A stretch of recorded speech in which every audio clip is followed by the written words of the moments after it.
our player matchup, Coach Mike, we feature two Cebuanos in an all-Mindanao showdown between Basilan and Gensan. Eman Calo and Joel Liu, mostly known for their defense, although Eman Calo has certainly shouldered some scoring responsibilities para dito sa Basilan. But Joel Liu in the clutch made big plays. Those layups, you saw that end one play late in regulation and in overtime. And these two guys, matalik na magkaibigan. Pero dito, game number 3, wala munang kaibigan. It's gonna be a barn burner between these two guys. Oh, I'm really just pleasantly surprised with how Joel Liu has stepped up big in that game. Alam naman natin si Eman Calo, isa sa mga magagandang inaasahan nitong Basilan. Pero Joel Liu stepping up to the plate and almost winning that game for them, if not for that beautiful assist of Eman Calo to the waiting hands of Jervy Cruz for that game winner. But you know, the 12 assists as well of Eman Calo. I talked to one of the coaches and he said that Eman Calo, what he wanted to tell the team was that just give me the ball and I'll do everything that's needed for us to get the win. And those two guys are with Miss Andrea Indicio. That is right, Ken. Kasama ko nga ang two very talented guards na pareho raw Cebuano. Unahin ko na muna itong si Joel. Joel, itong si Eman in the previous game, he contributed 17 points out of the 71 bench points ng Basilan. Napakalaki. So, paano mo siya pinaghandaan to hopefully stop a guy like Eman Calo? Siyempre, nung pagkatalo namin sa practice namin, may mga schemes kami na ni-ready para sa kanya. Pinag-aralan namin yung strengths niya, tapos yung tendency niya. Yun lang. Ready ka ba sa kanya? Oo, kasi pinapanood ko lang yan dati, ngayon kalaban ko na. Alright, thank you so much. Good luck to you and your team. Dumako naman tayo sa aking kanan at Eman. Balikan natin yung nangyari noong Game 2. In the fourth quarter, leading kayo by double digits. Ano yung mga pagbabago na ginawa ninyo to make sure that won't happen again? Siguro, tinignan lang naman namin kung ano yung mga lapses namin, kung ano mga errors namin. So, masasabi ko na correct naman namin. And syempre, if God's will, ibibigay sa amin. So be it. Ganun lang. Gaano ba kahirap katapatan itong si Joel Liu? Syempre, mahirap din kasi mabilis, mas bata. Pero hindi kami magpapahuli. Kailangan namin manalo ngayon. Yun lang nasa isip namin. Alright, thank you so much. Good luck to you and your team, mga kaliga. This is the knockout game between Jensen and Basilan. Richard Tampos, take it away. The excitement is heating up as we bring you the Manny Pacquiao's MPBL Season 7 playoffs. Here at Olivares Coliseum is a deciding Game 3 quarterfinals between Gensan and Basilan, live on pusup.com and on YouTube channel. Now, join me in welcoming the starting lineups. Introducing first, the Gensan Warriors. Playing center number 1, Jack Corpus. By our forward number 15, Flex Apreku. Starting at guard number 8, Ping Masaglang. At guard number 4, the Flash, Nico Elorde. And at forward number 7, Kyle Tolentino. The head coach is Marikina City Councilor Elvis Tolentino. Assistant coaches Boying Diloy, Rizal Castro, Apple Coronado, Peter Deleguero, Don Tolentino, and Ray Javier. Team consultant Noy Pido. Team manager Merman Flores. Team honoris councilor Michael Pacquiao.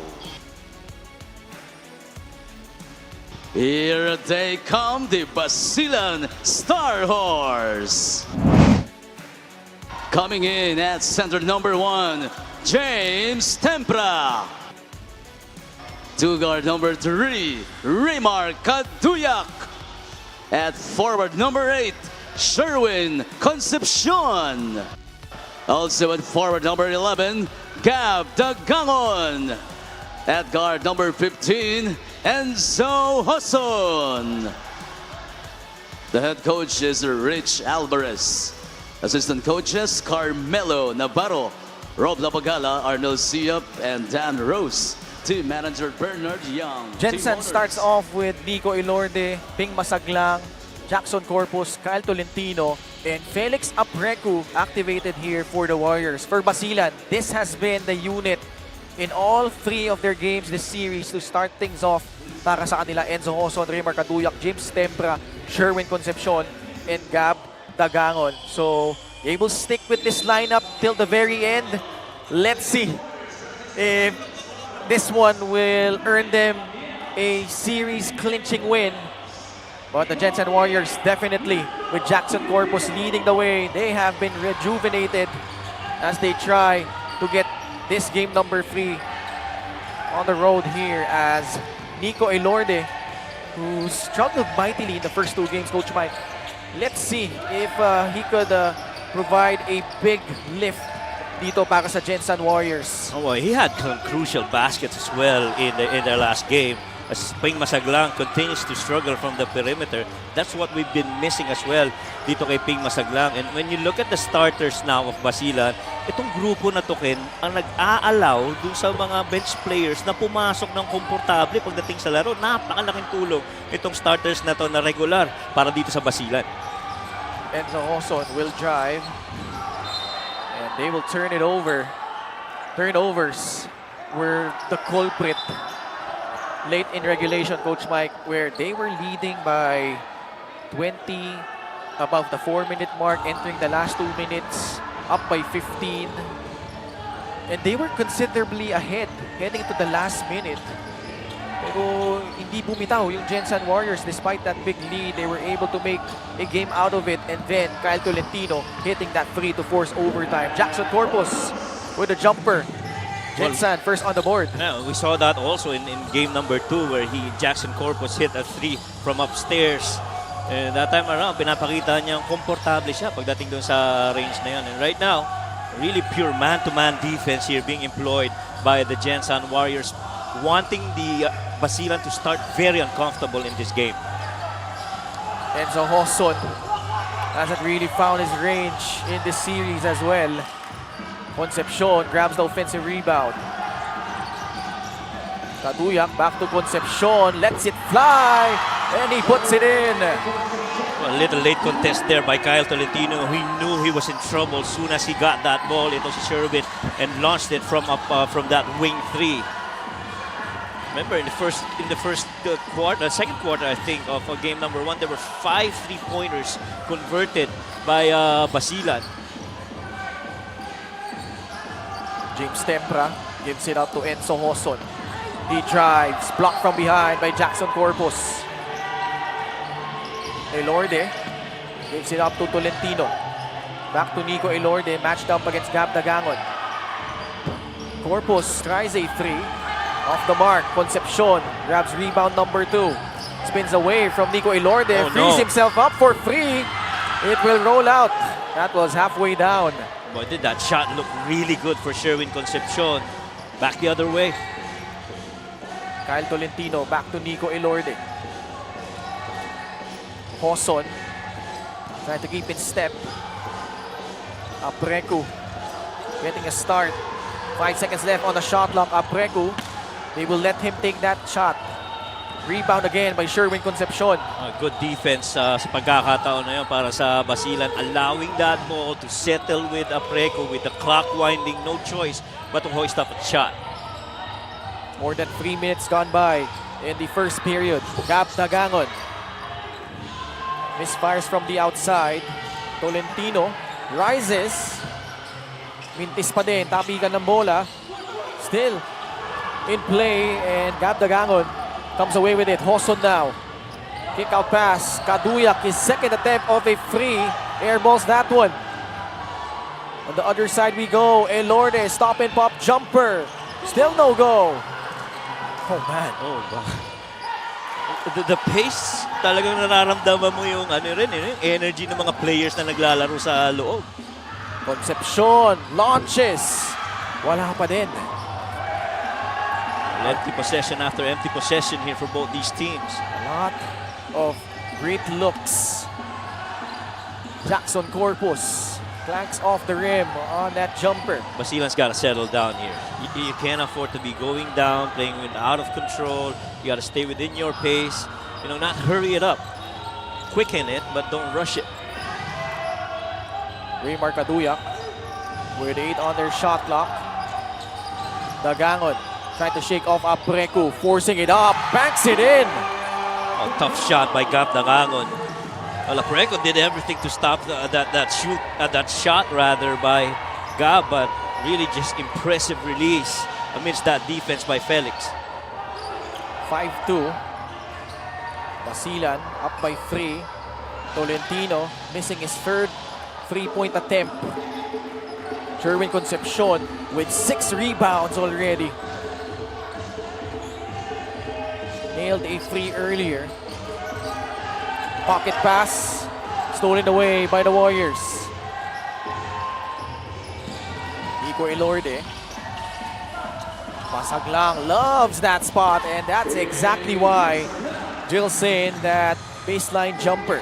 That's the best spacing so far that they played downhill. I'd like to think that middle lane was a little bit clogged, but that open left side on that short corner, pretty much a comfortable area for Ping Masaglang to take his shot. And you know, physicality is going to be expected dito sa laban na to. Alam naman natin when you play against the Gensan Warriors, and you know, they take a lot of pride in their defense. See the shot right here by Ping Masaglang from that short corner. Tolentino whistled for that foul. Masaglang hitting that jumper. Coach Elvis visibly heated up because he thought Concepcion was the one who dished out that contact by hitting Kyle Tolentino with the elbow.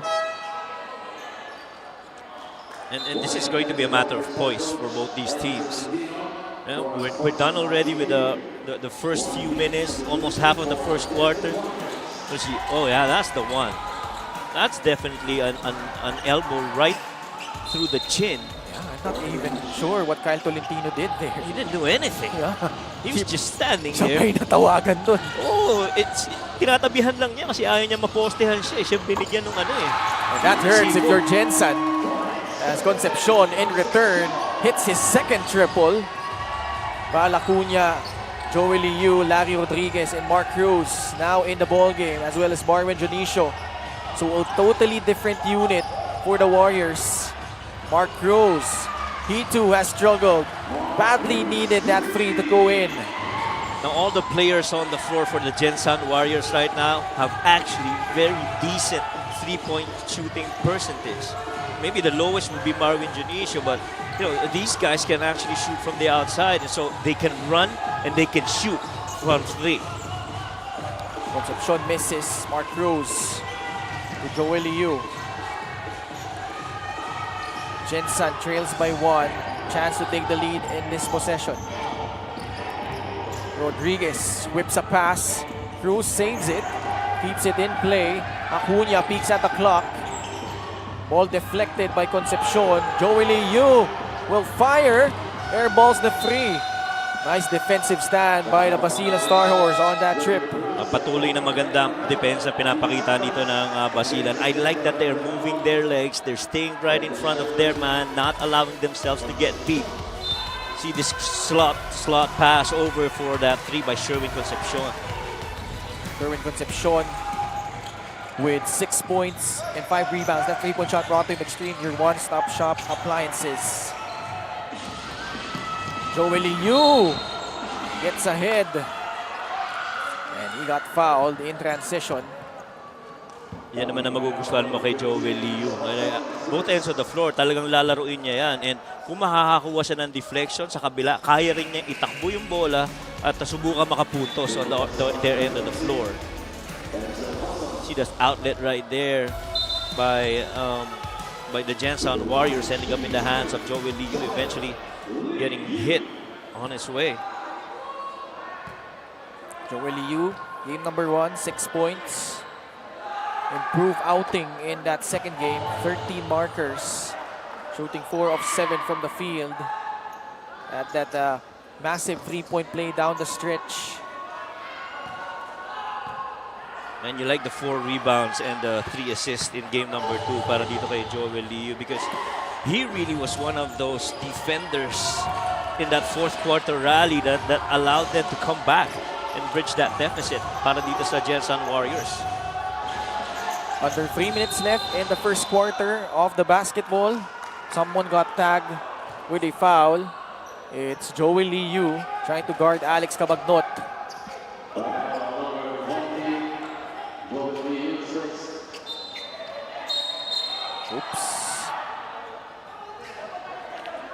Liu.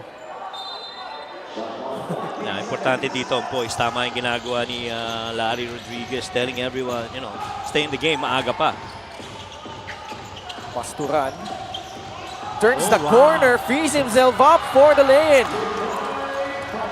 Some confusion on that defensive alignment by the Gensan Warriors. Exactly, nobody there to protect the middle lane. That nail was pretty much open, no rim protection at all. One of the very few times you'll catch the Gensan Warriors late on their drop coverage down the middle of the lane. Adi Santos hauls in the board. Pasturan, binigay kay Jervy Cruz. Sa ilalim, may kiskisan ulit. Acuna and Santos, former teammates. The play of the game brought to you by 747 Live. Dito ka sa legit, your game, your chance, your thrill. Only with 747 Live. Well, in that instance, Val Acuna could have been that low man tag, but he was preoccupied trying to check on Adi Santos, and eventually left that lane open for that layup attempt and that layup finish by Jimboy Pastoran. You can't allow that, especially if you have Jimboy right down the middle. Santos the pump fake. Got Rodriguez up in the air. And Larry commits a foul. And really, it's the activity of Adi Santos that has kept his defender primary, being Val Acuna, very busy. And even if you peel off and you get somebody to cover him, eh kailangan trabahuin mo pa rin si Adi Santos dahil masipag talaga yan sa loob. Very limited in game number 2, Adi Santos. After a superb game number 1 performance. 15 points, 75% shooting from the field. LGR is the official outfitter of the MPBL. Pangalawang free throw niluwa para kay Adi Santos, 10-9. A low-scoring first quarter as we entered the last 2 minutes of the first period. Acuna, three-point shot will not work, but the Gensan Warriors regain possession. Marvin Janicio. Liu off that pass from Mark Cruz. He's gonna take it. But can't make it. Adi Santos comes away with it. Emancalo. Nice tap by Val Acuna. Oh, I'm sure if you're Coach Elvis, you're happy with that defensive stop of Val Acuna. Primarily, you like him to score, but if he gets you stops, that's a bonus for you. Alex bounce pass from the baseline. Emancalo can't make the three. Jervy Cruz there to clean it up. In the first 2 games, rebounds have been a key stat that gave Warriors the advantage. But this time around, Basilan working their best to try and clear the glass and get some rock for themselves. Mark Cruz got bumped by Jimboy Pastoran. At saka ang ganda rin ang dinidepensa ng Basilan. I don't think we've seen a middle lane drive na sobrang linis na hindi clog. Lahat ng drive ng Gensan Warriors is always clogged, similar to that lane drive attempt para dito kay Mark Cruz. Mark Cruz, you see his numbers. Only combined 5 points. 2 of 11 shooting from the field in the 2 games. And Mark Cruz really came out huge in that series against Binyan, where they were the lower seed, Coach Mike. They were number 6. They went up against Binyan, who was the 3rd seed that time. Had a huge performance in that game number 3 on the road to give them the win in the series. And they will need that kind of performance again, especially with Basilan playing really well. Alex Abagnot scores his first field goal for the Star Horse. Well, what's important now, if you talk about Mark Cruz, is that eto 1 out of 1 siya dito sa 3-point attempt niya so far in this game when he came in. Pero yung combined na dalawang 3-point attempts niya on those game 1 and game 2, he was 1 out of 6. Very low considering you're talking about Mark Cruz, but not the same that you can say about si Jackson Corpus. That the top of the key 3 has been his sweet spot when it comes to knocking it down from the outside. Swak na swak yung tres doon ni Jackson Corpus. Adi Santos unable to catch that pass from Emancalo. I felt there was a hold on the jersey of Adi Santos. I felt that Marvin Junicio tried to impede that movement of Adi Santos going downhill. Referee just didn't call that. You gotta move on to the next play. Although he was much more concerned with that pass by Eman Calo, he felt like hindi... Oh, ahead, no? Oo. Mark Cruz Mintes. At dyan po nagtatapos ang ating first quarter. Pretty much back and forth, Coach Mike. But both teams really struggling from the field to open up this ball game. And boy, I feel that with this made three of Sherwin Concepcion, things are looking really good from the outside. No worries about that. But now if you're the Gensan Warriors, much as you're in this dogfight right now and you're down by 1 point, your concern would be the rebounds, because right now you're getting out rebounded 15-8 in the second chance point. That's 5-0 all in favor of Basilan. Basilan with a 1-point lead over Gensan heading into the second quarter, 14-13.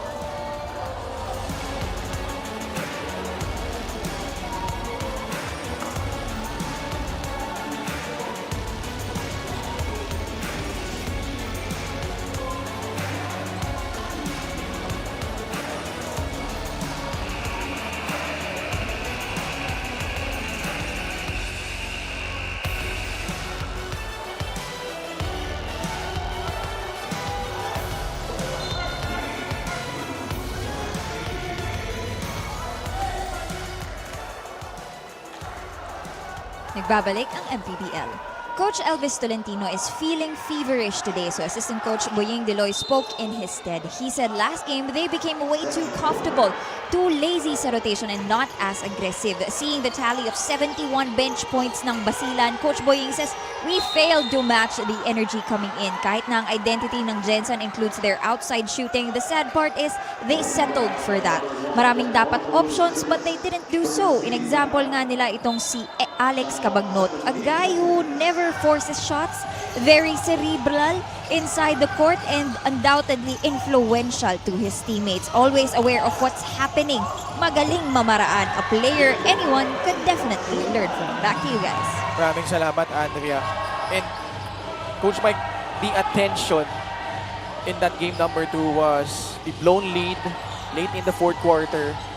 As you see the field goal shooting in the first quarter of game number 3. But going back to game number 2, Coach Mike, just alluding to Andrea's report, yung blown lead, the magnificent performance of Alex Cabagnot and Sherwin Concepcion as Eman Calo scores, Basilan up by 5. But prior to them losing out that lead, Coach Mike, nakita natin how Basilan was executing really well. They were able to find open men, particularly Sherwin Concepcion with threes. He had 3 straight threes in that stretch that really pushed their lead up. As the fact of the game is brought to you by Extreme X Poppers on karaoke speaker every day. Karaoke, Eman Calo, dire-diretso, lays it up and in para dito sa Basilan. But just going back there, Coach Mike, yun yung gustong solusyonan ni Coach Elvis because he felt like the Basilan Star Horse got too comfortable to the point where talagang lahat ng mga tinira ni Sherwin Concepcion and the others were, most of them were open looks. Totoo ka dyan. At yung naging laro ni Alex Cabagnot na yon, dami nakita natin 3-pointers ni Sherwin Concepcion, but how many of that was because of the gravity as well that Alex Cabagnot draws, allowing weak side swing for threes for Sherwin Concepcion to take and make. And when the game was really down right there in the fourth quarter, it was purely just Sherwin Concepcion showing off a lot of the triples. See the rebounds right there. This is a +7 so far in favor of Basilan, to which for game 1 and game number 2, they've totally dominated, especially on the offensive rebound and second chance points. And boy, I tell you, Coach Rich has done his homework when it comes to numbers. He's not going to allow his team to be out-hustled when it comes to the board. And that's a key stat, rebounding, because both games, Basilan got out-rebounded by Jensen, despite them winning game number 2, +8 ang Jensen in that department, as Aaron Neruta able to turn the corner and score. Baba sa 5 ang lamang ng Basilan Star Horse. And even more concerning in the second game because Gensan was a +12 when it comes to offense and rebounds, and you can't allow shots, rebounds like that. Eman Calo with a 3. Short running start for Jackson Corbus. Bounce Oh, pass man, to Dionisio. I felt he should have taken that. Tolentino sa bandang kaliwa. Laban kay Adi Santos. I would love for Marvin Dionisio on a catch and shoot situation to look at the rim. Because he sank triples, very crucial triples in game number 2. And I think if I recall, he had one in game number 1. And he's got to do that to allow the defense on him to be busy and so that allow that lane to be open for, you know, drive-in kicks and swings to the other end. Marvin Dionisio, 14 points and 11 rebounds in game number 2. Tolentino, catch and shoot, pushes in that jumper. Now he's definitely gonna go back to his three-point shooting. Itong si Kyle Tolentino because it really just gives him a good groove. And when he's in a good groove, things good happen para dito sa Gensan Warriors. And he defends well. Ball deflected by Cabagnot. Pang-klase activity ni Alex Cabagnot. No? Tutusin, turnover na yun, pero hinabol pa, nakakuha pa ng deflect. Bad pass by Eman Calo. One-on-one. Dionisio launches. Ooh. Oh my. Corpus falls down.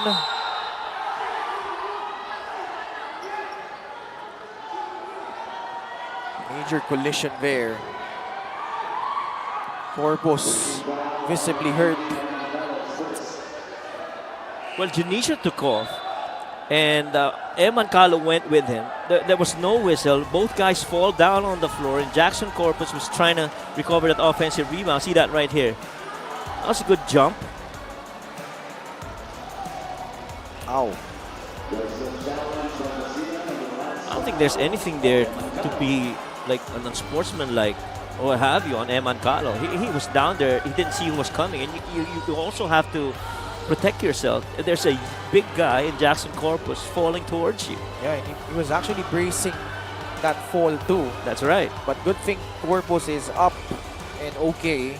But a challenge, like you said, by I think the Gensan Warriors requesting this challenge. Or actually, tama, Gensan Warriors, Coach Elvis Tolentino using this challenge. Let's see if he's right. Well, we find out sa aming pagbabalik.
Upon review, the challenge was unsuccessful.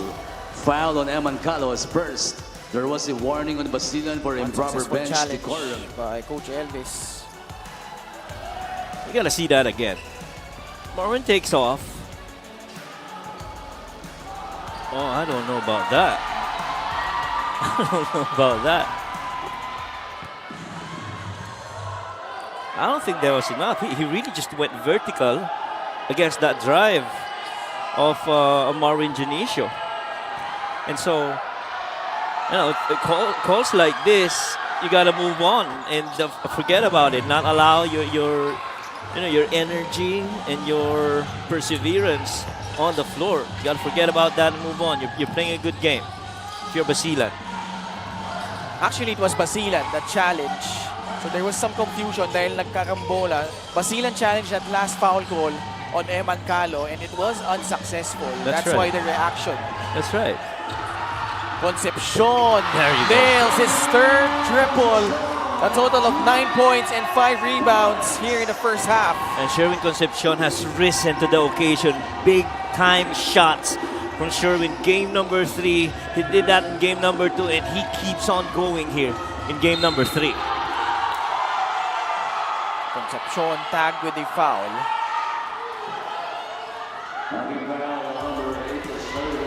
See that beautiful setup right there. And that replace on that open corner. You never allow shooters to get to the 3 for 2 reasons. 1, that's the shortest distance 3. And 2, it's tough to defend against a shooter getting it off from the corner 3.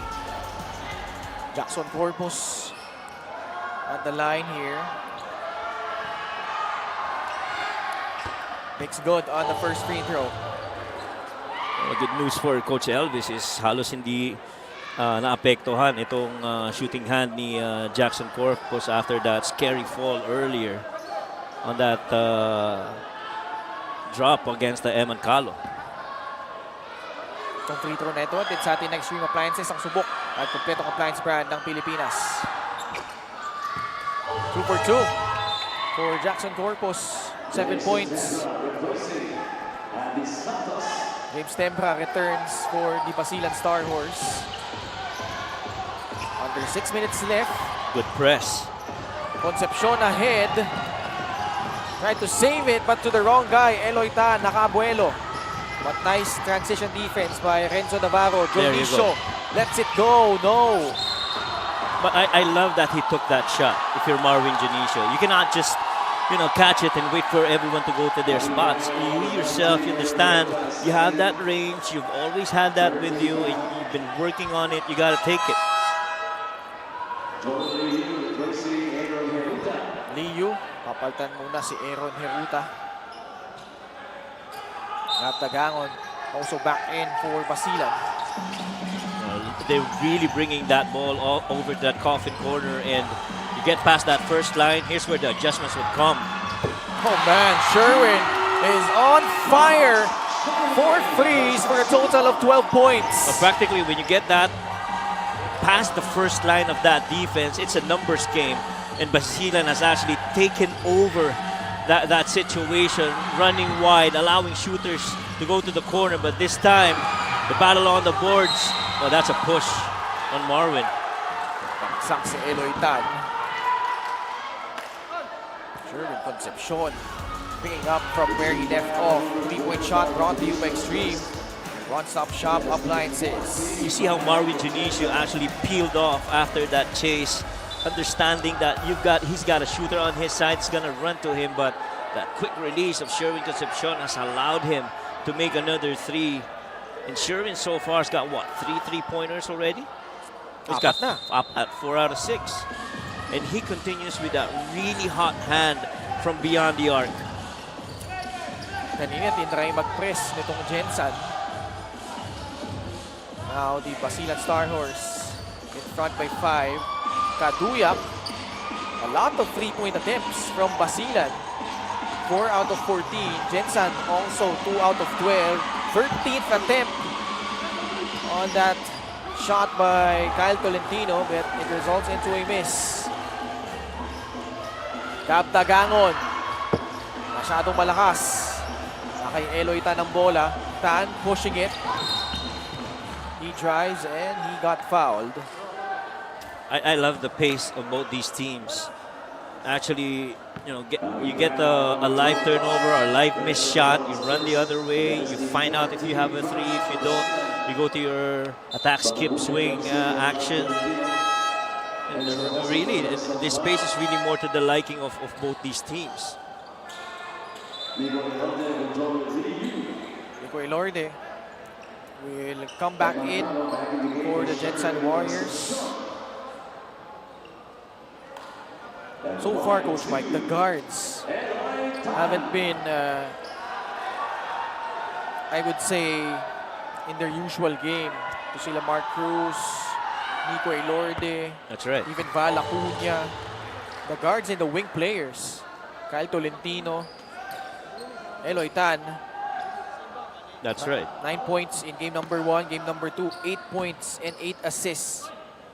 Well, because this game so far, sa bilis ng pagkakalaro nila, matter of fact, you don't even have to set up half court and wait for your point guard to go. It's whoever's got that rock is gonna run that middle, and teammates will be running wide through the outer thirds of the floor, and that's the major decision maker, the guy who has the ball. Wala nang inaantay na point guard. The very few times that you've seen half court sets, a lot of them have really been, speeding up the game. Mancalo bubukol sa 3. Wala yan. Bola nakuha ni Nico Elorde. Jackson's free. Acuña puts it on the deck. Eloy Tan. Left corner triple is good. One might say one of the unsung heroes as well for itong Gensan Warriors. He also has provided quality minutes. Speaking of Eloy Tan para dito sa Gensan Warriors. And he's just in that secondary guard that, Coach Elvis has used in certain runs for the Warriors. Binawi agad ni Enzo Hoson. Enzo Hoson, former South Cotabato Warrior. Sa loob, Eloy Tan comes away with it, was Enzo Hoson. The pass to James Tempra, it's a miss. Gab Dagangon, put back attempt before the shot, says referee Jay Castroverde. Foul called on a Gensan Warrior. Well, what the officials are saying, Jay, as you see this missed layup attempt by James Tempra, he muffed it. There's that offensive rebound, that shot fake. I thought that was in the act. I thought that was in the act. At saka wala ka nang gagawin dun di ba? Oh. You're not kicking out to anyone because you don't have shooters on the outside. It's just you and the rim and a couple of other defenders. It's not like he pump fake or stopped Agree. when he grabbed that rebound. So I'm not really sure why he was deemed on the floor. And I'd like to think, you ask any player out there who's in that situation, on a fast break, your teammate missed muffed a layup, and you're in there. You don't want the other defenders to be coming in. You immediately want to take that shot that close. Gab Dagangon, tutungo sa free throw line, had 20 points back in Lucena City in game number 1.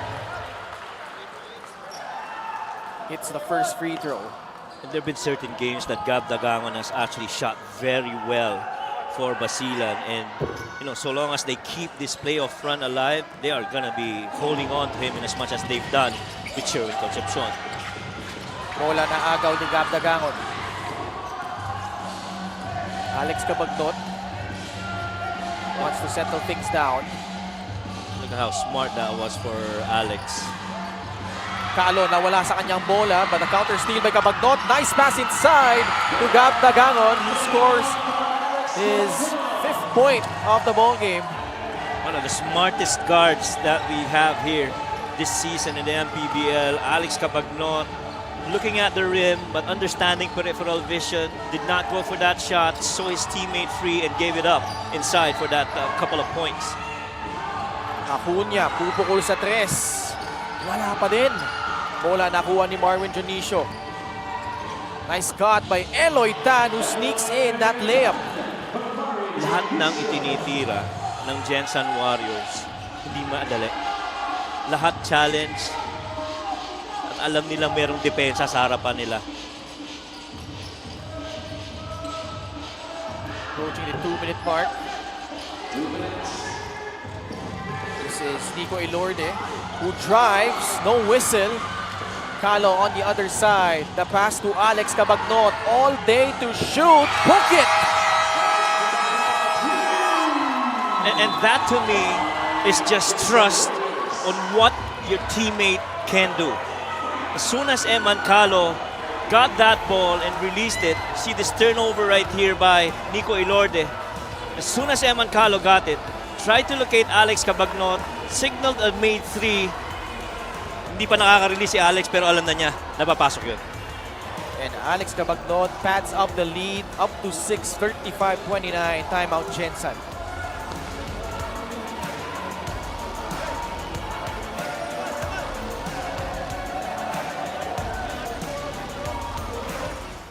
Start your journey with 1,500 passes free bet and 300 free spins. Exclusive rewards on your first 3 deposits.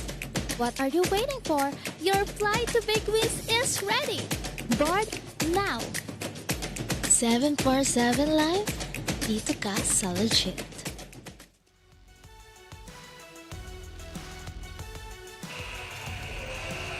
Back with us here inside the Olivares College Gymnasium in Parañaque City.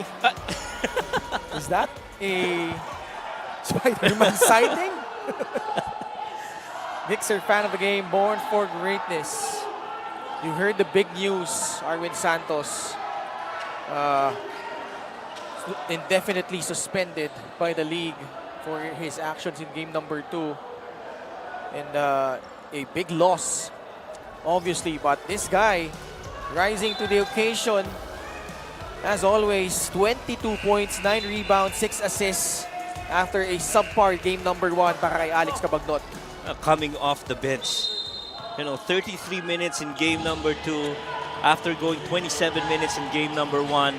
And he just leveled up his output, understanding the importance of game number 2 and the momentum that it brings for Basilan here in game number 3. 35-29. A minute and 30 left in the first half. Jervy Cruz swats that ball loose. Blocks his former teammate Larry Rodriguez. Sherwin Concepcion. Lone guy in double figures. Oh, that's tough. Concepcion able to recover. I thought he had a shot. Tagangon inside. Pamandang tira na naman para kay Gab Tagangon. At the end of the day, basketball is really a hunt game. You hunt where your advantage is. And Gab Dangangon down on the low block, out-positioned Nico Ilorde. Just an easy basket for Gab. Pump fake by Rodriguez, able to roll that one in. I think that was one of the very rare times we've seen a post-up make para dito sa Gensan Warriors. A lot of their shot attempts or makes have really been on drives, on threes, and perimeter jumpers. None on the post. Alex sa loob. Doesn't get the friendly bounce. They could opt to take the last shot here. Talking about the Gensan Warriors. Trailing by 6. Both teams in penalty. Acuna, nagpakawala ng tres. Yes! Acuna, a timely triple to cut it to a single possession game. And Basilan will sue for time. Assist of the game powered by 747 Live. Dito ka sa legit. Ito pasa doon, no? Para kay Eloy Tan, who sneaks in and scores on a layup. We'll be right back after this timeout.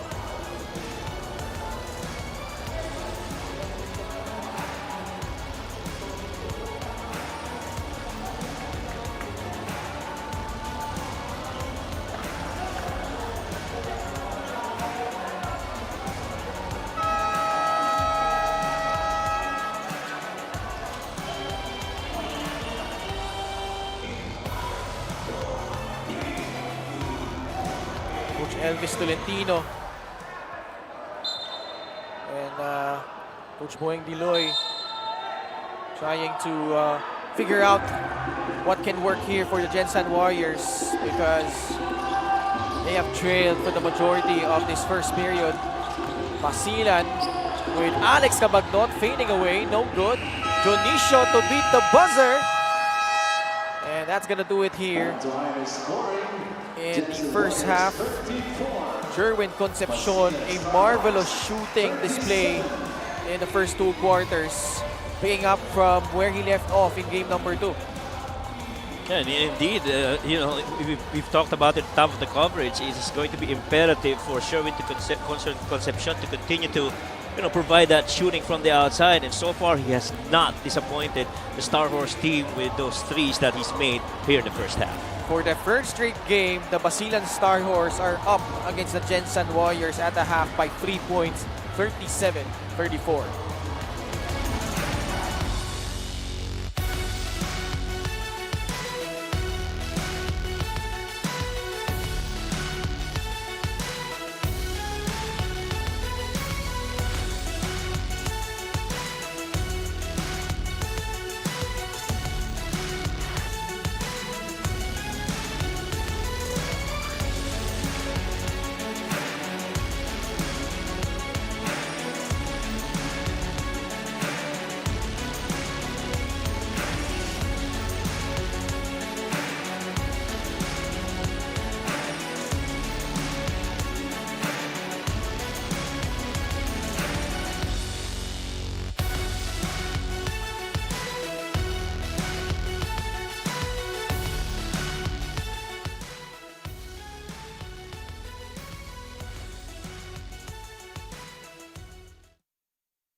Back inside the Olivares College Gymnasium in Parañaque City for your Maharlika Pilipinas Basketball League. My name is Andrea Endicio, and right now we will be having our halftime interview together with Sir Merman Flores, the team manager of the Jensen Warriors, and of course assistant coach Melo Navarro, one of the assistant coaches of the Basilan Star Horse. Thank you so much, gentlemen, for joining me here at the half.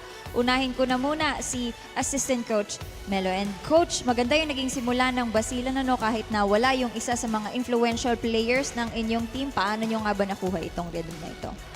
Well, I think we're playing inspired basketball. No? Ngayon nga na we're playing without Arwin. So it's always the next man up mentality para sa amin. We have capable players, and I just hope we'll be able to live up dun sa pressure na binibigay sa amin ng Gensan. Right, coach, meron ka ba mga gustong batiin o pasalamatan? Go ahead. Well, of course, yung mga supporters ng Basilan, maraming salamat po sa inyo sa suporta nyo ngayon. Mga families ng players namin, yung mga kaibigan na sumusuporta, our bosses, Boss Mayor Jules Ataman, Boss Jack Shua, Ma'am Nix, Boss Bernard Yang, and my wife is watching right now. Right, thank you so much, Coach. Dumako naman tayo sa aking kaliwa. And Sir Merman, I talked to some of your players. They're still a little bit heartbroken of what happened in Game 2. Pero from your perspective, from the perspective of the team manager, ano ba yung magandang nakita nyo dun sa Game 2 performance nila? I guess yung nakita namin maganda nung Game 2 is yung we never gave up, no? We just fell short, but, pinakita ng mga players namin na they will give it their 100%. Never give up mentality, sabi nga po nila. Alright, sir, meron po ba kayong mga gustong batiin o pasalamatan? Go ahead. Yeah, syempre gusto namin pasalamatan ang mga sponsors namin, sila Armor On, Jinky Skin, Tara, MoneyPay. Sa lahat ng mga nanonood dyan sa Gensan ngayon, sila Mayoral, Dorely Pacquiao, Bobby Pacquiao. Sa lahat ng mga nanonood ngayon dyan sa Taytay Rizal, good evening sa inyo. At syempre, welcome home, Kuya Arnold Legaspi. Prayers for your fast recovery. And hi, Tita Grace Blas. Stay healthy at yun, good day. Maraming salamat, Sir Merman Flores. And that's it for our halftime interview. Don't go away, magbabalik pa rin po ang MPBL.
this is a very important game. Talagang pinagandaan namin. Kailangan mag-champion. It's going to be a great game for the league. It's going to be exciting. May the best team win and just have fun.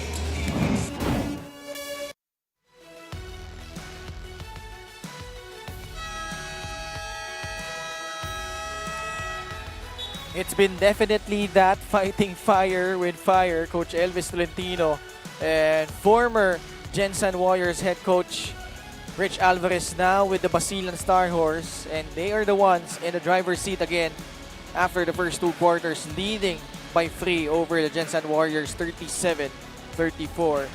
Coach Mike, Gensan took the lead briefly. They had that opening basket by Jackson Corpus, and then that free by Sherwin Concepcion triggered everything for them. Concepcion shooting the lights out para dito sa Basilan Star Horse, and they were leading here by as many as 8 points, but you can see that yung control, no, for the most part, nasa panig ng Basilan, at least in the first half. At saka maganda ang rhythm ng Basilan, and it results in their really good 42% field goal shooting.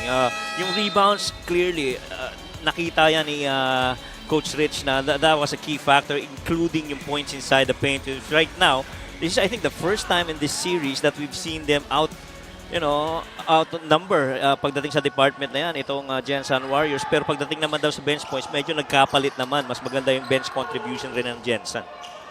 We saw the leading scorers for the Gensan Warriors, but Sherwin Concepcion out performing everybody with 12 points, buoyed by those 4 triples. And the one player that is not available off the bench for Basilan in game number 3 after being really good from that department in games 1 and 2, of course, Arwin Santos. I mean, double-digit production yan coming off the bench. And right now, the other guys coming off dun sa roster na yan para dito sa Basilan, kailangan patuloy na mag-contribute, makatulong sa kanilang mga starters. Concepcion misfiring from 3. Acuña gets it to Jackson Corpus, Eloy Tan. Both teams slightly different lineups to begin the third period. That's the shot. Balog palabas yung tira galing sa labas ni Marwin Junicio, but Eloy Tan, he's been the catalyst for the Gensan Warriors with 9 points coming off the bench. Oh, it's always been available for the Gensan Warriors. You talk about Eloy Tan. He's always ready when his number gets called. But I do love, again, that Marvin Junicio is actually looking at the rim and taking shot attempts early here in the second half. But Sherwin Concepcion looks nowhere else but the rim because he's made his shots. First 2-point field goal for Sherwin Concepcion. Trying to mix it up a little bit, no? Hindi muna tayo masyadong pupukol sa labas. Measure muna natin yung calibration ng tira natin mas malapit. There you go. Jackson Corpus likes this matchup against James Tempra. Facing up. Jumper on its way. Mintis. Cabagnot comes away with it. That fumble took him out of his rhythm from that post-up. You do think na may advantage si Jackson pagdating doon. There's that switch here. That's a foul. Alex not really heavily involved in the first half in terms of offense. But he was able to draw a foul. Was Bernard Young? Boss B of Basilan. And ang gusto mo rin dito, maganda yung pinapakita so far ng Basilan rin. And also, Boss Jax Chua, kasama ni Boss Bernard doon. 39-36. Pasturan in the paint. Good look. Kaptagangon in rhythm. Hits a free.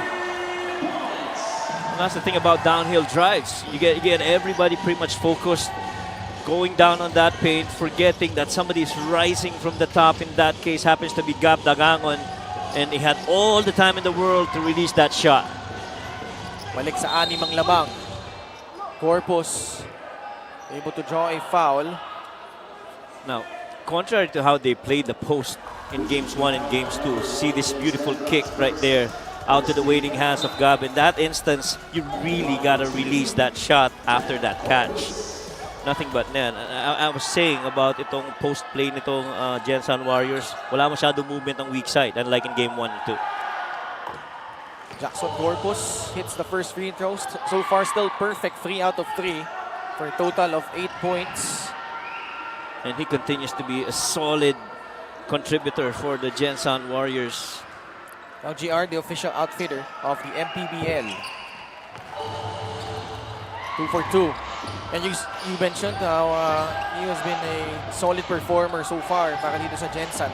Oh, tsaka ano, imagine if Jackson Corpus, did not start to play here in the playoffs for the Gensan Warriors, they would have to dig really deep. And when I say deep, you're gonna go to guys like Marvin Junicio, Flexa Preco, and even Larry Rodriguez to try and contend against these bigs of Basilan. And the thing is, this is all effort for Basilan because you don't have one of your leading rebounders in Arvind Santos right now on the bench for Basilan. 42-38, Sherwin Concepcion gets replaced by Jason Grimaldo, who makes his first appearance here in the playoffs. I thought he was going to start a little bit earlier para sa Basilan to shore up the absence of an additional big in Arvin Santos, but he comes in here at the second half for Basilan.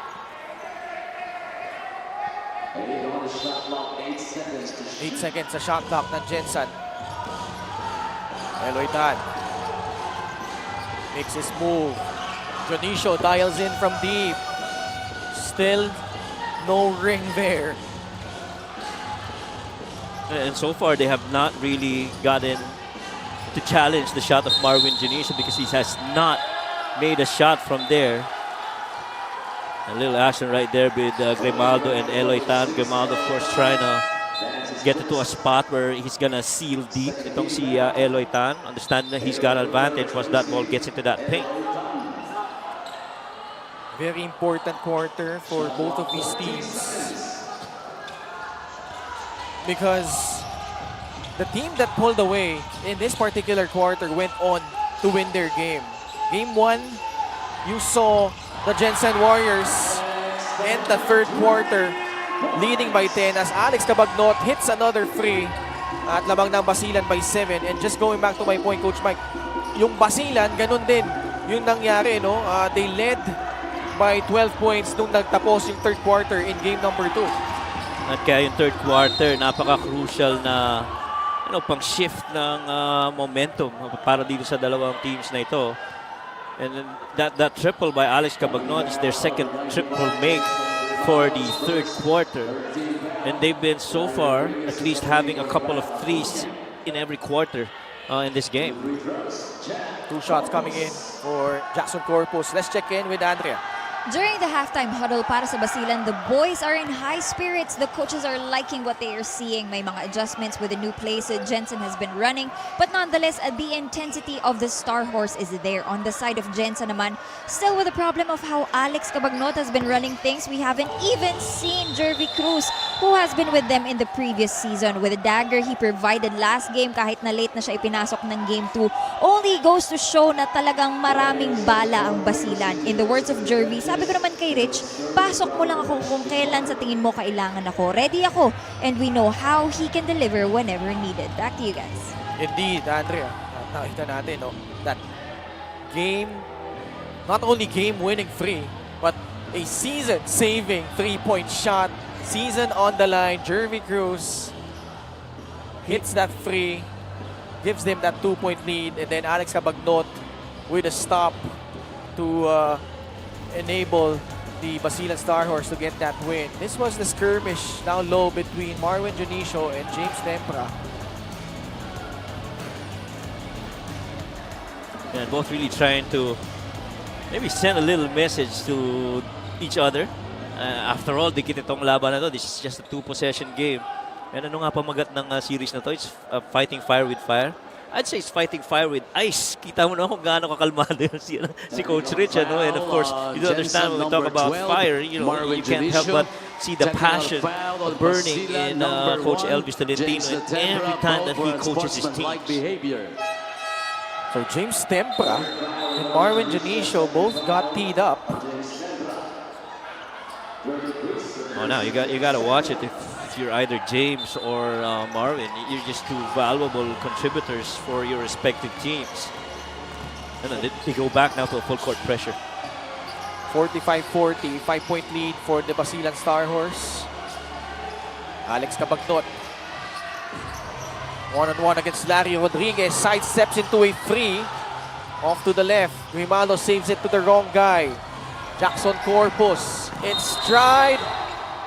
Cabagnot tried to draw the charge, but he will be guilty of that blocking foul. Well, he tried to get in the path of Jackson Corpus, but Jack was already on that side before he got in. He got in that path. There you go. Di pa nakaset yung both feet. And he tried to draw that charge against Jackson Corpus. And the thing about that transition for the Gensan Warriors, everybody was heading towards the paint. Nobody was running wide to try and secure shots from the outside. Basilan, only one attempt from the line. 1 out of 4, rather, at the free throw line. Itong free throw na ito, din sa ating Extreme Appliances ang subok. At kompletong appliance brand ng Pilipinas. So this, Alex Cabagnot. This yung kanyang layup din. 45-40, under 6 minutes left in the third period. Empty. Empty pick and roll action between Heruta and Corpus. Rodriguez. Oh, that's a travel.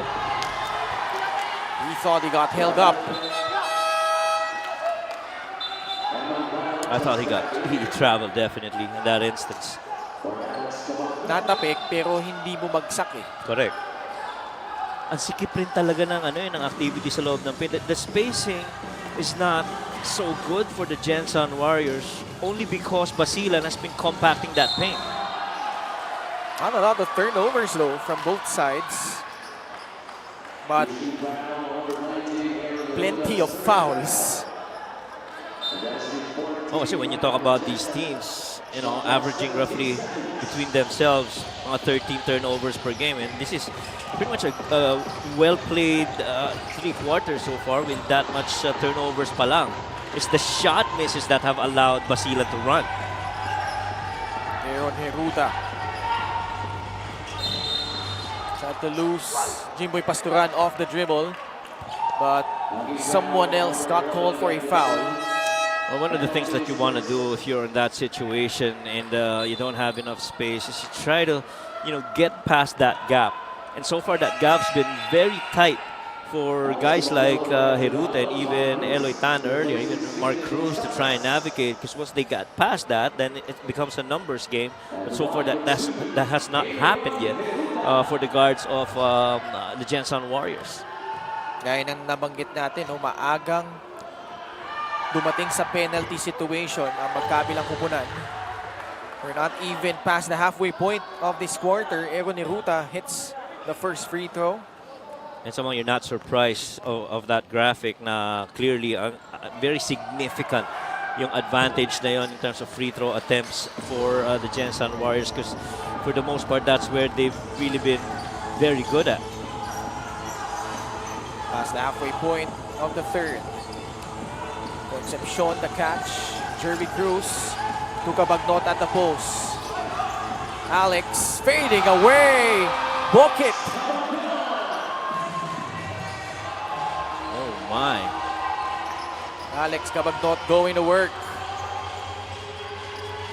47-41. Mark Cruz can't answer. Another rebound by the Crunchman. Again, he's doing it very silently. You can see Alex Cabagnot. Another call right there. Not a good foul. They are over the limit. Play of the game brought to you by 747 Live. Dito ka sa legit. Your game, your chance, your thrill. Only with 747 Live. And he took that shot through contact. And Heruta was all over him on that shot attempt. And Heruta now gets the bench.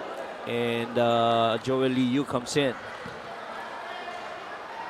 Alex Cabagnot will shoot 2 free throws. But kung ikaw si Coach Elvis Tolentino, somehow you like where you are right now because you're down only 6. The challenge really has been shot making. That's where it's been tough for the Gensan Warriors. Los Jacks Chua looking on. Yeah, Aaron Neruta impeding the progress there of Alex Cabagnot. Alex hit his first 9 shots. And then, curiously, in crunch time, only 1 out of 5. But other guys picked up the slack. Eman Calo and Sherwin Concepcion, and then Jervy Cruz when they were behind by 1. Season on the line, hitting that 3. And Basilan now on top by 8, 49-41. I'm really surprised that the post-split action has not been seen so much para dito sa Gensan Warriors. Thankfully, they hit a shot from the outside on that main 3 by Mark Cruz on that ball reversal. But you like to think on ball, they do a lot of those post-splits, but now, hindi masyado eh. They're very timid in their activity on those post-split cuts. Cabagnot can't convert. Joel Liu in the paint. CJ Gonzalez flips it up and in. Sometimes you need other guys to come in, and CJ so far has provided that right now for the Gensan Warriors. They are within striking distance, continues to tail itong Basilan. They are very close in this third quarter. Concepcion with Gonzalez challenging that shot. He misses. Who knows? Gonzalez might be that defender that they need on Sherwin Concepcion. I feel he's done a good job of keeping in pace and keeping in step against that shot by Sherwin. Same situation right here. They want him to go solo on the low block. Solo coverage on Rodriguez. CJ Gonzalez with 2 big baskets here in the third as Jensen pulls to within 1. And I'm sure Coach Rich is not happy at all on those last 2 instances when they got that ball on the low block and not enough help on that ball reversal. Jervy Cruz gathers himself, puts it up and in. At patuloy na nagbibigay ng kalidad ng mga minuto ang nakukuha mo dito kay Jervy Cruz. No, he's really just being the veteran that he is. 51-48. Gonzalez thought about it. Gives it up to Mark Cruz. They go to the post again. Larry Rodriguez. The fake, the cut, the basket, plus the foul by CJ Gonzalez. It's the post plays that has made successful offenses in the last 3 trips for the Gensan Warriors. Get that ball inside and wait for what happens. Assist of the game is powered by 747 Live. Dito ka sa legit. And so far, man, since CJ came in, he's been winning that matchup with Sherwin Concepcion. I don't think Sherwin has made a shot with CJ right in front of him, and CJ has made them play defense on their end of the floor. CJ Gonzalez, all 7 of his points coming here in the third period. It's a 10-2 run by the Gensan Warriors. That shot sent back to the friend zone by Larry Rodriguez. Nagiging battle of the bigs na ito, Ken, between Rodriguez and Jervy. Baseline inbound. Eman Calo. Katuyak also returning for the Star Horse, as well as Enzo Hoson. Hoson, the pass to Adi Santos. Nice fake. Let CJ Gonzalez fly by, challenging the defense of Larry Rodriguez. I thought that was a good move by Coach Rich to pull out Sherwin and bring in Adi Santos. He now gets to go up against Gonzalez. That's a better matchup in my opinion. But again, you're taking away 3-point shooting by putting Sherwin on the bench. 2 free throws by Adi Santos. All net on the first.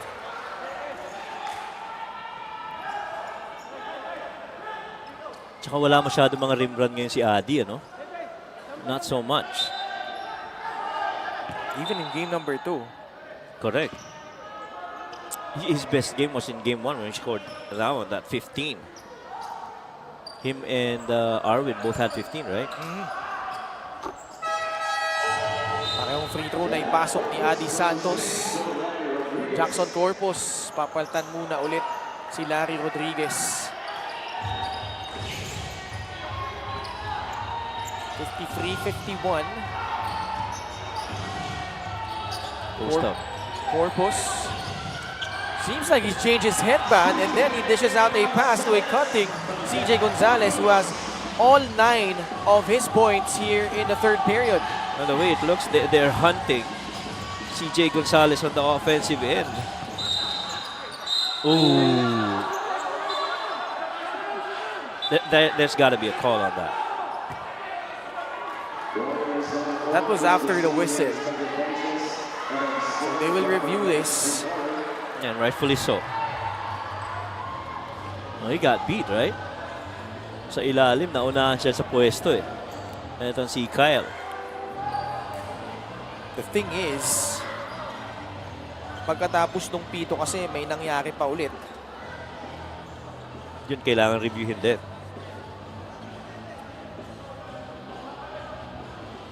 A minute and 22 left here in the third quarter. Tabla tayo, 53 all. The winner here will move on to the semifinals. See that action again. James was able to seal it. Oh, that's why.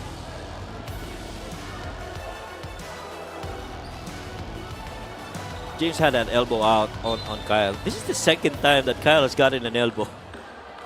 Yeah. Referees will let Richard Tapos know their verdict here.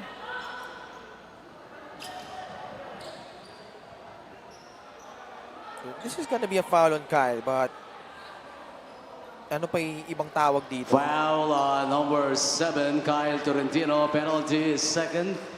Unsportsmanlike foul on number 1, James Tembra. Oh, there for you go. excessive hard contact. Combining with a technical foul earlier, James Tembra is out of the playing court. Wow. Wow. So a sportsmanlike foul against James Tempra. He also incurred another unsportsmanlike foul earlier. So he is ejected. That was roughly in the first half, ano? Yeah, Yung first una half. niya, oo. 2 free throws. Oh, but that one's huge. John Mahari. And then they're gonna need guys with, in the same profile as Adi Santos, to which James Tempra fits. Especially as you go up against a very productive CJ on Gensan Warriors. John Mahari did not even play in the first 2 games of this series. Getting some minutes here. Omar Larupay, Lester Reyes. At the line for 2. Coach Commissioner Kenneth Ogemdes with Head of Operations Emer Oreta. Now Tolentino will shoot 2 plus ball possession for the Warriors. In fact, they could even take the lead if Tolentino could hit the back end of his free throw. Sakim Njase is in attendance. This is his home court, right? Oh, Sila yan eh. ano yan resident import. Oh, mga tropa ni ni Coach Mike sa gigit. Jensen Warriors. So we are tied 54 all. We have a timeout, a minute and 22 left. We'll be back after this short break.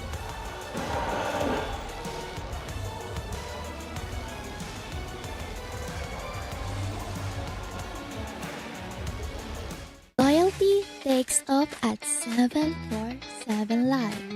Get ready for first class perks like 5% slots daily cashback, 0.1% live casino daily rebate, 4% sports weekly cashback plus free spins on your birthday.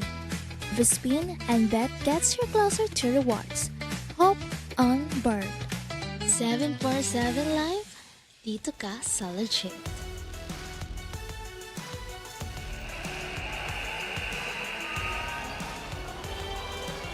From KD Boss Emer. We have, of course, Coach Elvis Tolentino. Again, this was what was the verdict on that incident between Arwin Santos and Tonton Bringas. Arwin Santos incurring an indefinite suspension plus a 100,000 fine for that punch that left ito si Tonton Bringas with an injury.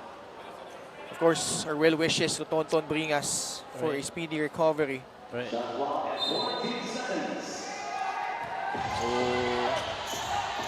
ito, 54 all. Gensan, their only taste of the lead was back at the start of the first quarter. Corpus, no whistle. Nasa Basilan ng bola, Kaduyak. Calo will reset their offense. Eman Calo lobs it inside. Adi Santos, the fake, goes up strong for the finish. It's been quite a while before that ball got into that spot with Adi Santos. He's been asking for it on that first deep seal against Kyle Tolentino. But thankfully, second time around, Eman located him. Ball deflected. Numbers here for Basilan. Gab Dagangon throws it away. Well, he was out of control. That was a missed opportunity. That was what, a 4-on-2 Oo. advantage para dito sa Gensan Warriors. And pagkakataon tumabla nun sa 56. Actually, to extend their lead. Or extend their lead rather, to 4.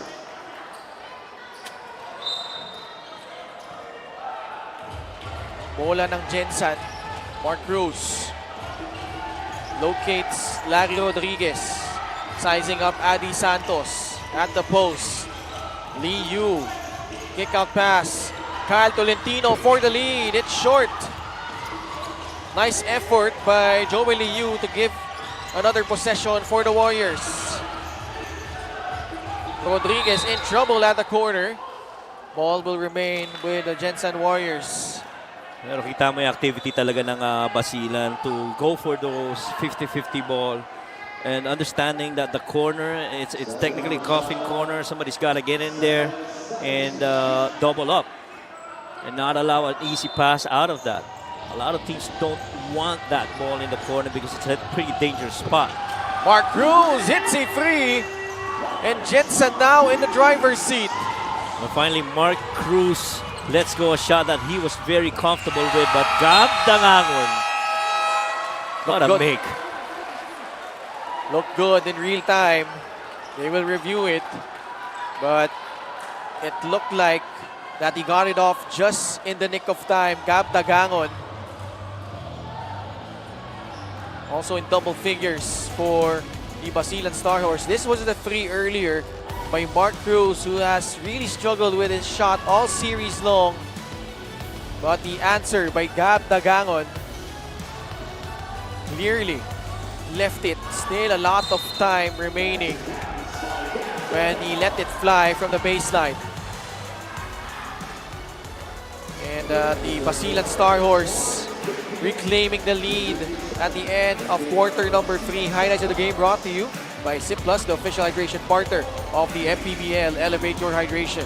While Basilan team actually has knocked a couple of threes here in the third quarter, it's been the post-up plays of Larry Rodriguez together with the cuts of CJ Gonzalez that have allowed more mobility and more action on the weak side para dito sa Gensan Warriors. Enough for Coach Rich to pull out Sherwin Concepcion because of the activity of the Warriors. Fourth quarter coming right up. Basilan ahead against Gensan 58-57.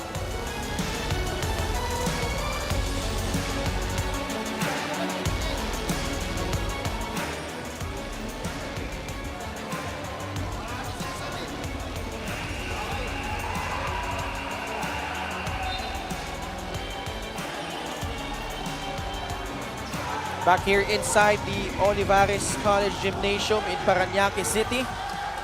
Fan of the game brought to you by LGR, the official outfitter of the MPBL. Ang karamihan dito, mga estudyante dito sa Olivares College. May pasok dito eh. Steph Benito watching here and in full support of the Basilan Star Horse, who are trying to eke out a win here against the Gensan Warriors. Muli po Ken Pangilinan, Coach Mike Perez, Andrea Indicio at courtside. And And Basilan leading by the slimmest of margins. You see the quarter scoring very tight, 14-14 in the first, 23-21 for Basilan in quarter number 2, and then Gensan making a fight back here in the third. Briefly took the lead on that 3-point shot by Mark Cruz, but that shot by Gab Dagangon at the end of the period, giving the lead right back para dito sa Basilan. I felt start of the third quarter, it was actually more of a Basilan, but the Warriors really came back with that change on the ploy of going to the post plays. Nice drive by Joel Liu. Getting away from the defense, Joel Liu. Joel Liu won't give you so much points, pero yung timing ng puntos niya, Renzo Navarro. Kabagnot to Gab Dagangon. Rising up over CJ Gonzalez. Left that one short. Marwin Junicio with Mark Cruz, CJ Gonzalez, Larry Rodriguez, and Joel Liu. Rodriguez with a catch. Pass to Marwin Junicio. Launches and puts in a three. When I lamented about the absence of the weak side action and a post split, that is the very first time we've seen shooters relocate. You saw Mark Cruz going to the ball and getting that flare over the other end is Marwin Junicio. And you've got your shooters located outside and you got a good post player in Larry locating them, you got a good chance. Forcing the hand of Coach Rich Alvarez. They're down by 4, 62-58.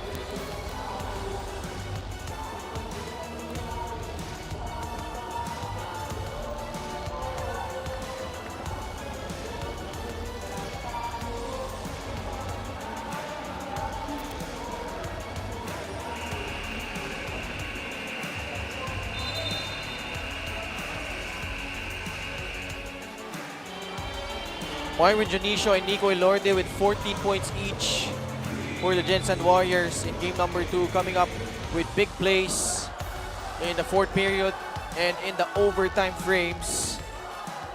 Junicio, only his 5th point, his first field goal conversion, but a timely free gives them this 4-point cushion. Nico Elorde on the bench. Not really the best of games para kay Nico Elorde. Only 1 point, but his teammates have picked up the slack. Kabagnot drives right, jump stops and puts in that shot. Kabagnot with 14 points. Pagalingan na to ng mga players on the floor at certain instances. Sure, you talk about schemes, but at the end of the day, it's how these players perform and finish their offense and defense on one end. Marwin misses his another three. Kabagnot, Joel Liu, Larry Rodriguez, all hitting the deck. And you like the compete in both these teams. And regardless who comes out the winner here, this is one of the best played series so far in this first round. Fast break of the game is brought to you by Extreme X Play on-the-go speaker. Take your music anywhere. Ito yung sinasabi ko kanina, Ken.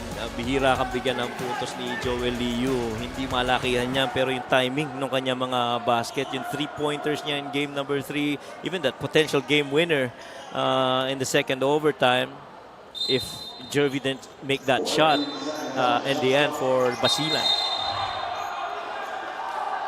Mark Cruz got whacked there while coming off that screen. He's trying to do what's called a snug screen, where it's a very close screen na hindi komportable yung defender. At that time around, ayaw mabit ni Renzo, kaya na-foul niya. Junicio posting up Alex Kabagnot. Pump fake.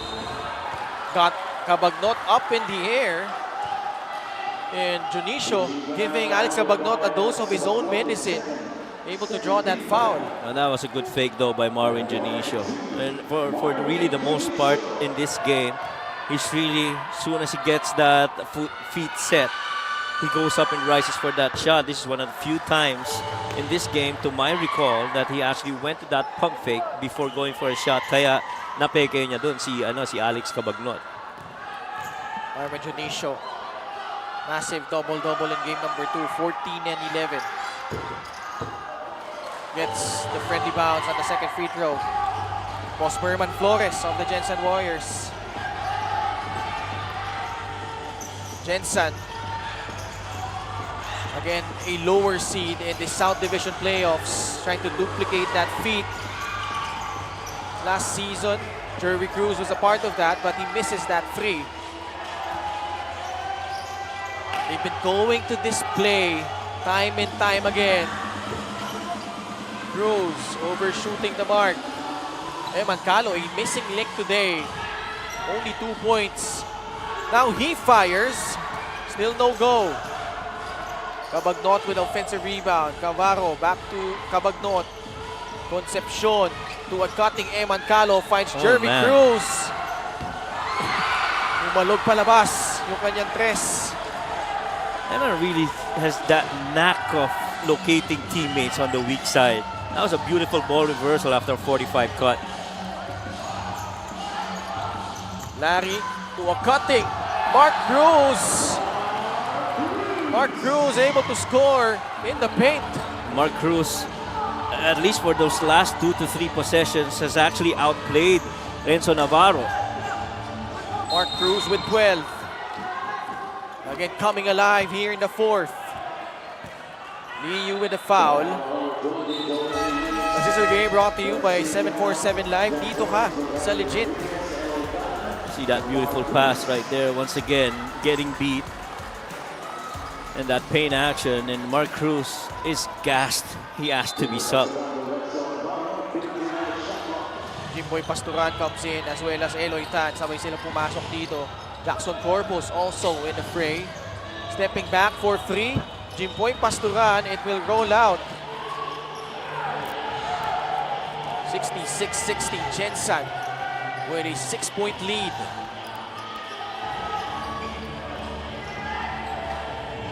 Same play. Corpus hits a foul against Jervy Cruz. And you like that now, it's actually Jack Corpus that's doing that post-action and allowing shooters to relocate from the perimeter. And, you know, you even have that little dive by CJ Gonzalez that's also going to be available. So it's either the threes, the dive, the weak side dive, and then, of course, that single coverage solo post-up involving Jack Corpus. Not sure what they were trying to review there, but Jervy Cruz tagged with a foul. 2 shots for Jackson Corpus.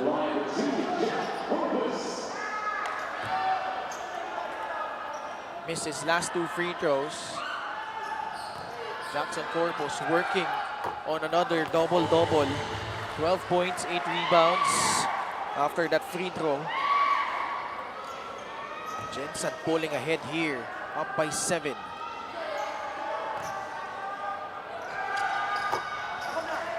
Pasok, dalawang free throw, 8 out of 10 from the line. Jackson Corpus.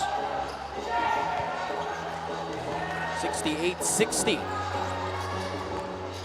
Basilan being outscored here by 9 as we approach the 6-minute mark of the 4th period.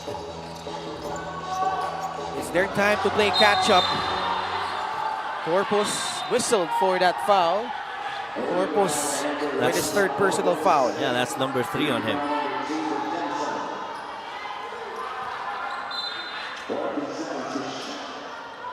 (68-60).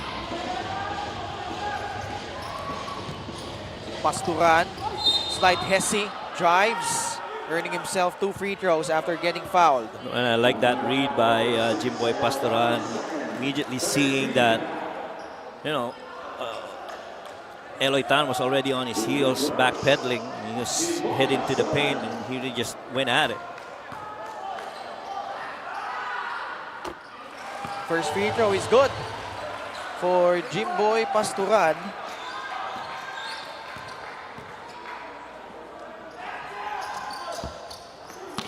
Mintis yung pangalawa.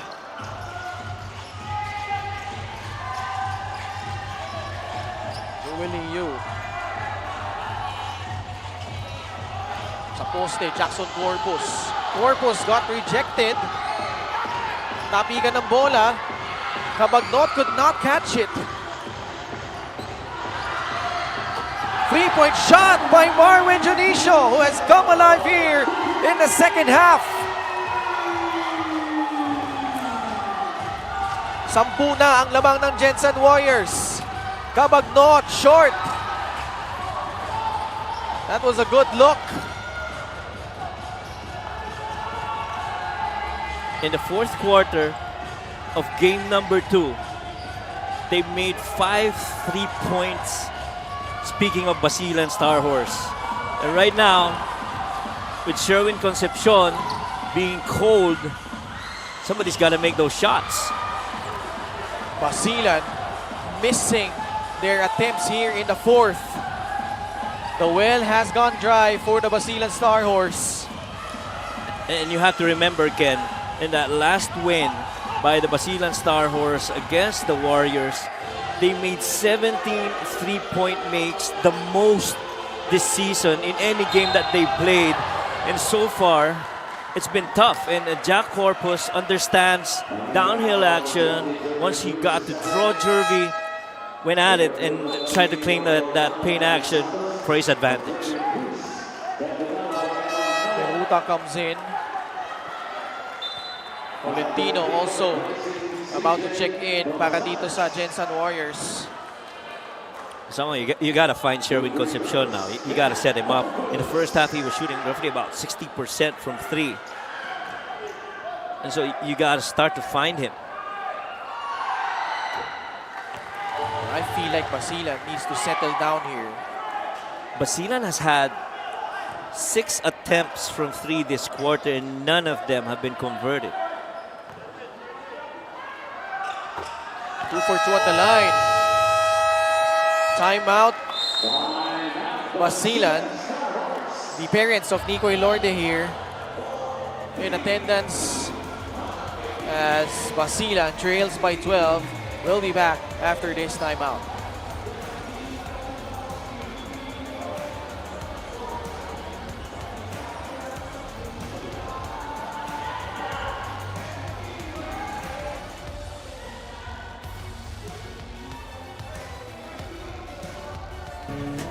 Siyempre, ayaw pa namin magpahinga eh. Ayaw pa namin mag-break. So game 3. Bibigyan namin yung best namin para makuha yung game 3. Gusto ko yung physical ng ganun eh. So, minsan doon tayo nabubuhay sa laro eh. So, okay naman sa akin, walang mag-flip. Huwag lang mag-extend yung mga extra necessary mga... So, hindi naman natin kailangan yung mga... Body lang. Jackson Corpus, di ko alam kung binaliktad yung headband o nagpalit, pero 15 points, 10 rebounds. Efficient shooting from the line, 83.3%. Kung ano man yung binaliktad niya, gumana. 16-3 run by the Gensan Warriors here in the fourth period. Can Basilan recover? Ball poked loose by Marwin Junicio, who's been making the big-time plays here. And boy, that moment when he started being aggressive in taking shots, I felt that was the difference making for Marwin as he continued his efforts on the defensive side as well. Aaron Heruta trying to shake off Adi Santos, the lob inside, but they will not get it off in time. 3:41 left here in regulation. With season on the line and under 4 minutes remaining, I say you gotta go to Alex Cabagnot right now and make him be the primary decision maker where this offense will go. Alex got 2 defenders up in the air, and he was able to draw a foul against Marwin Junicio. 4th foul against Marwin Junicio. And really just Alex Cabagnot understanding, yung status ng kanyang defender. Maybe tough to go up against Marwin Junicio, but understanding he's already got 3 fouls, puts that ball on the floor and challenges that defense. Gensan will use their challenge on that last foul call. Let's see if they're right here, Coach Elvis and the rest of the Jensen Warriors. Their challenge, the result coming up in just a bit when we return.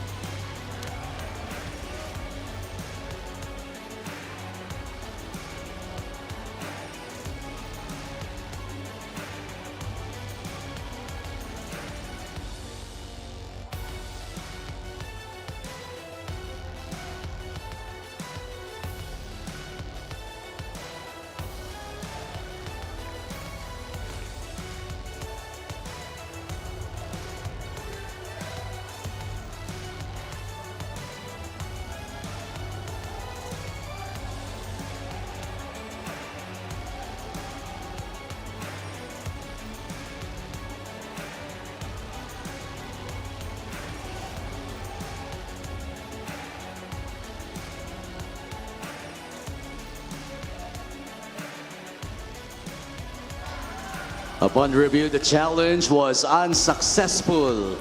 Foul Successful on Marvin challenge by Coach Janisho's Elvis. fourth. It's a foul.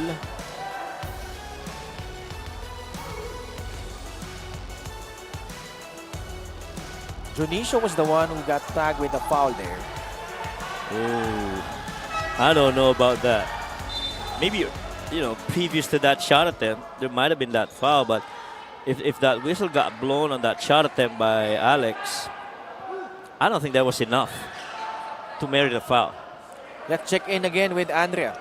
For many, Alex Cabagnot is the backbone of Basilan, but for him, it's not the case.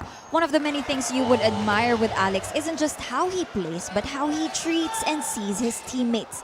In his words, we're equally valuable. I need them just as much as they need me. Aminado rin siya that since the schedule of games is really tight, recovery is also something to consider. But then again, to be fair, sabi nga ni Alex, it's the playoffs. Everybody is tired. Pero the irony of it, every time they're inside, parang hindi naman sila pagod. Ken and Coach Mike. Thank you so much, Andrea. But certainly, they're being tested here. Down by 11. Cabagnot with 15 points. I think, syempre, binimension ni Andrea, yung physical fatigue, but the mental toll. Oh, Mark Cruz! The improbable free! Oh my goodness. That is what? His fourth triple on 8 shot attempts and Alex goes to work again. Ito na yung mga instances, Ken. I'm sure Alex is wishing that he had Arvid Santos next to him because he needs that second guy to work up with him on the floor. What a shot! Play of the game brought to you by 747 Live. Dito ka sa legit, your game, your chance, your thrill, only with 747 Live. Tinatawag na shooter ka na, swerte ka pa. Alex hitting the first free throw.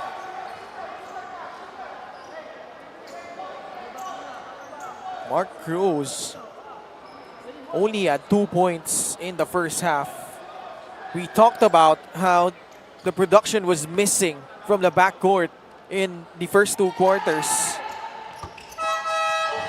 As Cabagnot sinks in both this time. But guys like Mark Cruz, Marvin Junicio coming alive here in the second half. I'd like to think that it's all because of that improved perimeter activity off ball when they got that ball on the post kay Larry Rodriguez. That really got their shooters involved and allowed them to pick their spots, especially on the ball reversal. Here we go again, same thing. Cabagnot hits the deck. Oh, sorry, Joey Liu hits the deck after seemingly colliding with Alex Cabagnot.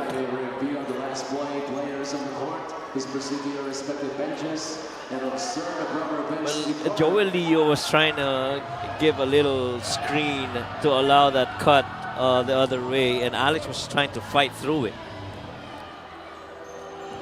And he's holding on to his left side.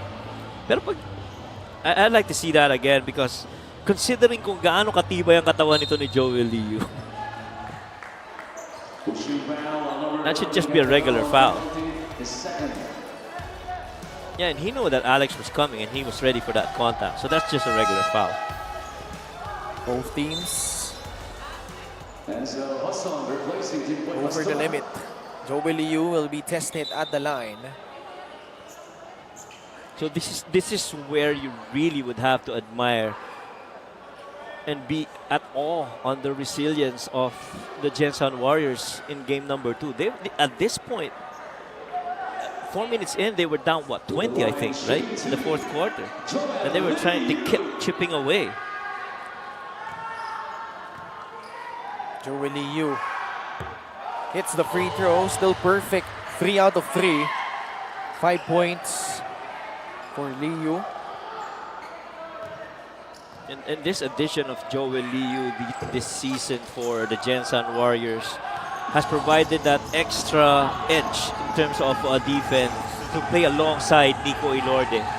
And even if Nico does not play well and goes to the bench, he could be that other enforcer for Coach Elvis on the guard spot itong si Joel Liu.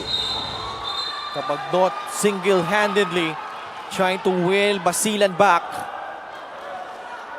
And without Sherwin Concepcion, and those made threes, they in this quarter have not made a three-point attempt, or shot rather. They're all out of 6 from beyond, and it's really just been downhill paint action or free throws for Basilan. Nag-stall na yung offense nila dito eh. The ball movement, which has been so successful for them all season long, has been virtually non-existent here in the fourth. Agree. And Cabagnot missing another free throw. It's been a struggle for him in that department all season long as well. Around the 60s in terms of percentage at the line. 5 out of 7 today. He makes the second one. 77-65. Coach Mike Sagingit is at home here in Parañaque. Oh, definitely he's at home. And all the banners that you see right here on the rafters, of course, courtesy of the leadership and the coaching of Coach Mike Sagigit for the Sea Lions. Down to the last 2 minutes. Mark Cruz left it short, got back his own miss.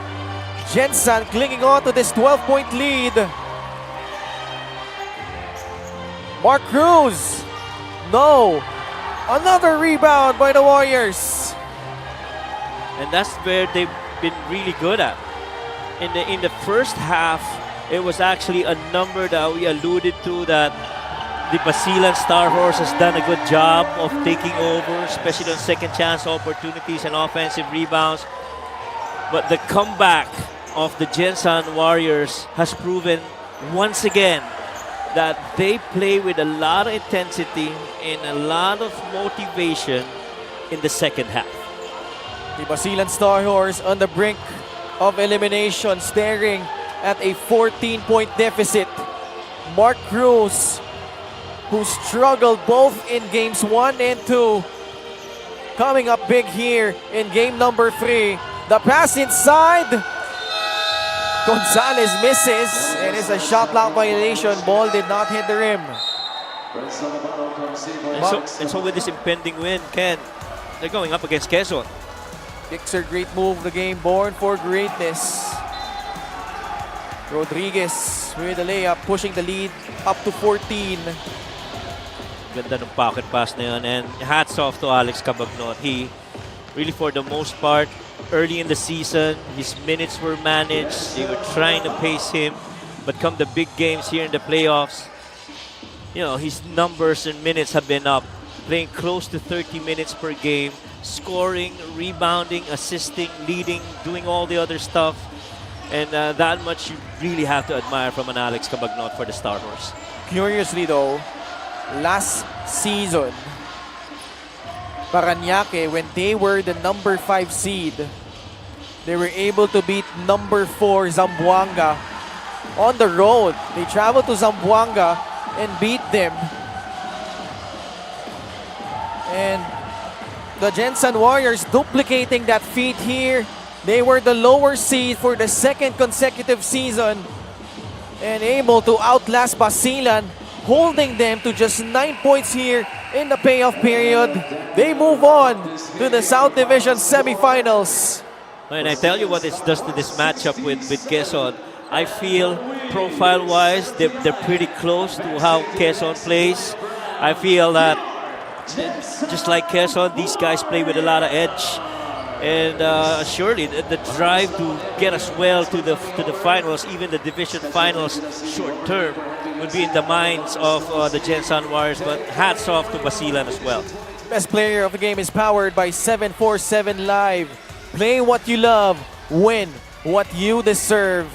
And Mark Grooves deserves this player of the game citation because the way he struggled the first 2 games, you knew that a big game was looming, and in fact he did pour in those points. 13 of his 15 coming in the second half as the Gensan Warriors advance. They move on after beating the Basilan Star Horse 79-67. And you really have to feel for Basilan Star Horse because they were in it. But, you know, this is just a resilient, no give up effort by the Gensan Warriors. They were down by 20 in the final 4 minutes of game number 2 in the fourth quarter. They came back, almost had a chance to, you know, snatch it in game number 2 with that basket by Joel Liu, but they had other plans in that basket by Jeremy Cruz. Mark Cruz is with Miss Andrea Indicio. Maraming salamat, Ken. First of all, congratulations, Mark. Nagpakita ka in this game. Undoubtedly, you were making your cuts, making your shots. Pero ang pinakamaganda dito, mukhang may kaakibat kang swerte with that peculiar 3-point shot na parang kahit ikaw nagulat. Hindi ko na rin talaga inaasahan mo yung shoot yun. Sabi ko nga, nakita ko lang yung shot clock, 2 seconds. Wala nang ibang gagawin, kundi itira na lang yun. Also, Mark, let's go back to game 1 and 2. Medyo nag-struggle ka dun sa games na yon. Yun ba yung nag-influence din sa mas maganda mong performance today? Yes, feeling ko wala akong na-contribute nung game 1 and 2. So, mindset ko lang, bumawi lang. Pag ginamit ako, bawi lang. Kung ano yung the usual Mark Cruz. So, ginawa ko lang yung best ko. Nanalo naman, nanalo. Gusto pa namin pumunta sa Quezon. And you showed up big time today. Meron ka bang mga gustong batiin o pasalamatan? Go ahead. Sa wife ko, Cheska Cruz, mahal na mahal kita. Thank you sa support and lagi ka nandiyan sa likod ko. Mama Luz, Papa Danny, Mama, Tatay, Kuya, Ate Da, Ate Gail, Kuya MR, Ate Lynn, Kuya Mike, Ate Lisa, Ate Ida, Ate Kate, Ate Dean, Paul. Thank you so much. Boss Danny Spiritu, thank you so much po. Mami J, kung kailangan nyo mga power tools and construction equipment, MC9 Trading sa Facebook and Instagram. And Lord, thank you po. Thank you sa panalo. Maraming salamat once again. That was Mark Cruz, our best player of the game, powered by 747 Live. Play what you love, win what you deserve. At syempre, kasama rin natin ang ating winning coach for this match. Walang iba kundi si Coach Elvis Tolentino. First of all, Coach, congratulations. Alam ko na medyo nilalagnat. Actually, nilalagnat ka talaga ngayon, ano? Pero ano yung nararamdaman mo? What can you say about the performance of your players, especially compared to Game 2? Well, unang-una, thank you kay Lord, no? Total team effort to. Nagsimula nung practice. Ako nga, sabi ko nga may lagnat ako, pero pinipilit namin makapag-ensayo para mapagandaan yung laro. Kasi talaga namang powered house din yung Basilan. Kaya thank God talaga nakuha namin itong panalo na ito. Coach, nabanggit nga ni Mark Cruz na gusto pa ninyong pumunta ng Quezon at ito na nga, pupunta kayo ng Quezon. Ang susunod nyo makakalaban na yung South Division Champions. Alam ko, ikaw yung type ng coach na ayaw mong mag-celebrate mid-season. So, paano ba ang ating magiging preparation? Paano ba ang ating magiging approach sa kanila? Well, we just have to be like this. No? We just have to play as a team. Kahit sinong hugutin, naka-ready. Like yung ginawa nga ni CJ, ang laki ng tulong niya sa game na to. So total team effort talaga.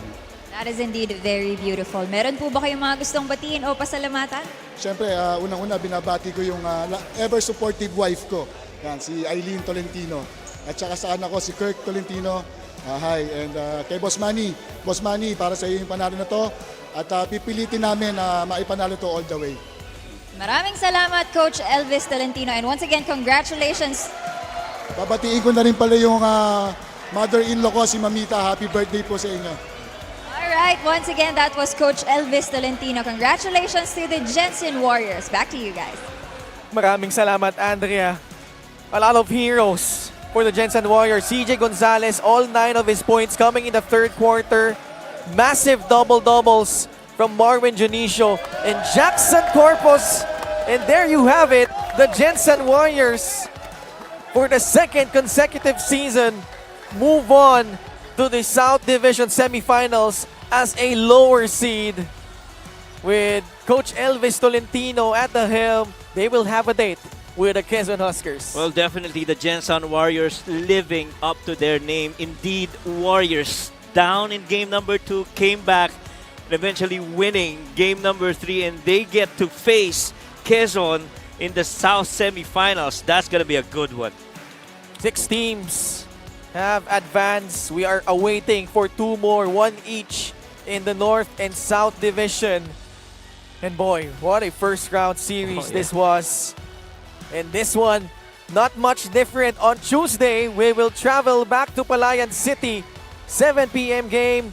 Game number 3 between the number 7 seed Pangasinan Heatwaves. Coach Gerson Cabiltes will try to duplicate their feat in game number 1 as they travel on the road to visit his former team, the number 2 seed, Coach Don Dulay, and the rest of the Nueva Ecija Rice Vanguards. That does it for coverage here from Olivares College in Parañaque City. On behalf of Coach Mike Perez and Miss Andrea Indicio and our entire crew, my name is Ken Pangalinan. Thank you so much sa pagtangkilik at pagsubaybay sa Maharlika Pilipinas Basketball League, the playoffs ng Liga ng Bawat Pilipino.